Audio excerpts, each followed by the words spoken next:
volunteers. I'm so excited. We are finally opening up our space again. However, things are going to look a little different and there's going to be some different procedures happening. So I am just going to walk you guys through that really quickly.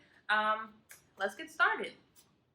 So the first thing I wanted to talk about is our check-in. We are now going to be checking in the main CK lobby by the elementary area.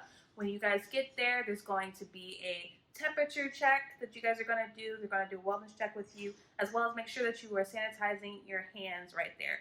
Most importantly, you must make sure that you are wearing a mask.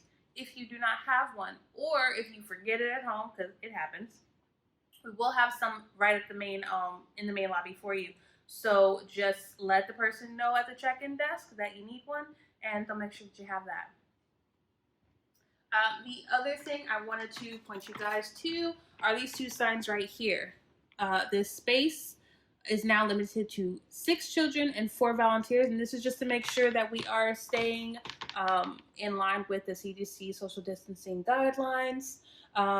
And when you are dropping off, or when the parents are dropping off and picking up, we're just asking that one parent come inside with the child, before gate part area, to drop the kids off, as well as picking them up. Okay, the first thing that you guys are going to do when you come in here, of course, as we have been doing, is make sure that you put on your booties. We are going to no longer do barefoot or socks. We're going to make sure that you guys actually have the booties on, because they are fresh. That's why I came in here first, or I stayed in here. They're fresh. They have not been touched by anything, and that's just to lower the possibility of anybody getting anything. We just want to stay safe and healthy. Once you guys do that and come in here, as you can see, things are kind of different, especially in this area. The most important thing is just making sure that, as the child is going from one toy to the next, that you are wiping it down, or spraying it immediately. Because there's a lot of toys, we do have a bucket over here for things that are used and that need to be cleaned. So you guys can stick that in there. It's super big, so that way you can put like really big stuff just in case that's needed. And we also have right here our toddler sanitation guidelines. This is just to help you guys keep in mind what needs to happen before and after each service. Right now, since we're only having one service, you don't have to worry too much about the after each service part, but that's really important once we do go back to multiple services. One thing that we are no longer doing in here, we are not having puffs. We just want to keep, hands and mouths and all of that stuff, and even, pre-packaging it and everything. It wouldn't be fair, to do it for one child and not for the other. So if parents are bringing food, we're going to have to ask them not to let the child use it basically in here, just because we're not doing any food in here at all. If a child is, say, still doing milk or something like that, that's different. But food, puffs, and snacks and things like that, we're not doing in here. One other thing I wanted to talk about, as far as cleanliness is concerned, is this right here. So you guys are going to be wearing your smocks. We have black smocks, and I'm going to make sure that they're folded up in one of the cubbies for you guys. You're going to have that on with you at all times because you're holding babies, you're carrying them. We just want to make sure, that's another barrier to keep from any possible issues happening. Once you guys are done for the day, you will take that smock off and you'll set it inside this hamper right here. And there's going to be a sign here too that says to be washed. That way you guys remember what needs to happen where. Let's see. I believe that is it, except for one thing. We're going to talk about dismissal. So dismissal, same thing. Just one parent coming to pick their child up and take them back. When you are doing checking the the stickers. Instead of taking them off and you taking them into the trash can, what the parents will do is take the sticker off themselves. They'll put the child sticker and the parent sticker side by side to show you. And once you check that off, they will throw it and toss it into the trash can. So that's right here, the little purple thing. All right, and that's it.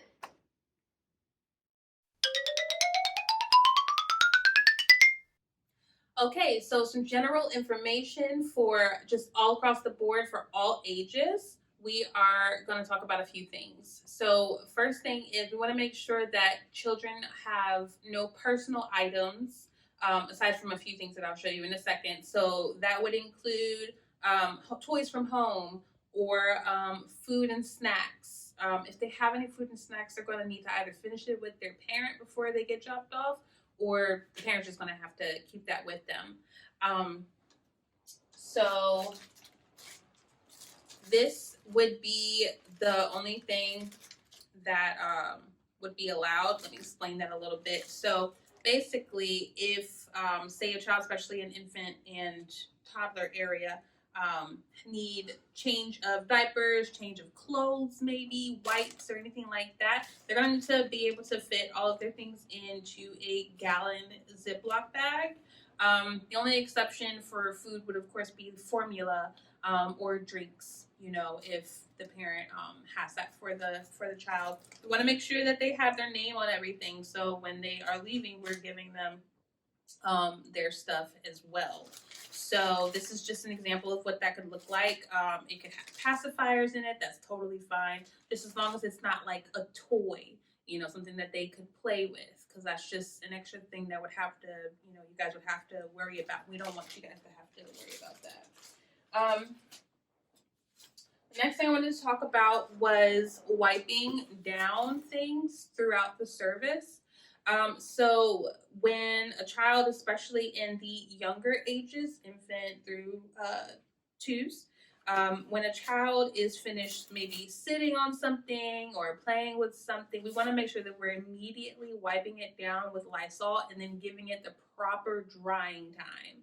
So that would be 4 minutes at least. So, you know, if you set it aside for 4 minutes and then forget about it until maybe 10 minutes, that's fine. But as long as it's at least 4 minutes drying time, those germs have been disinfected and killed. The exception to that would be, say you guys feel like it's a little hectic in your room, or you're you know, afraid you're going to forget, or you're not going to do it the right way. That's totally fine. So you can put the used toys in the to be cleaned bucket in case you guys feel like it's a little too much for you. That's totally fine. I just wanted to make sure you guys knew that. One thing that is super important, and this is just across the board because everybody at some point will have gloves on and need to take them off. I want to make sure that you're not just protecting the kids, but you're also protecting yourself and not, you know, spreading things unnecessarily. So something like a diaper changing or helping a child in the bathroom, or even, you know,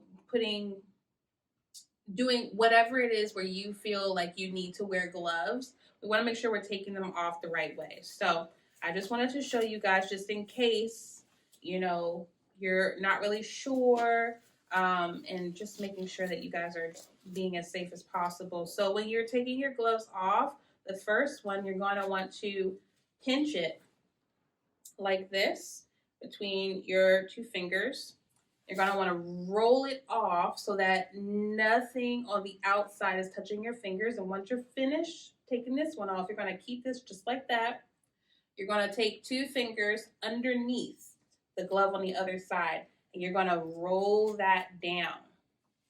Now, the only thing that's showing is the parts from the inside. Once that's done, you can toss them in the dirty diaper trash that you guys use, the trash can that is in the bathroom, whatever. But that way, all those outside germs are now on the inside. So your hands are free. Also, we want to make sure that we are cleaning our personal bathrooms that are in our rooms. So that goes for our preschool area, our twos and toddlers area. Whenever you are finished either helping a child use the restroom, and that includes them making sure they're washing their hands correctly. You want to make sure you wash your hands correctly. You want to also make sure that you are wiping down the sink area. Excuse me. And also wiping off the doorknob as well for the opening and closing part of that. Once you are finished doing all of that, you want to, give that ample time to dry, and then, the next child, and so on and so forth. So the thing that we want to make sure that we are not doing is using other bathrooms outside of that area, except for emergencies. So in the pre-K room, if a child has an emergency where they need to use the bathroom right away, you feel free to use the family restroom out here in the hallway. But don't worry about wiping anything down, because we actually will have somebody periodically going through these outside bathrooms and wiping those down as well. And that's it.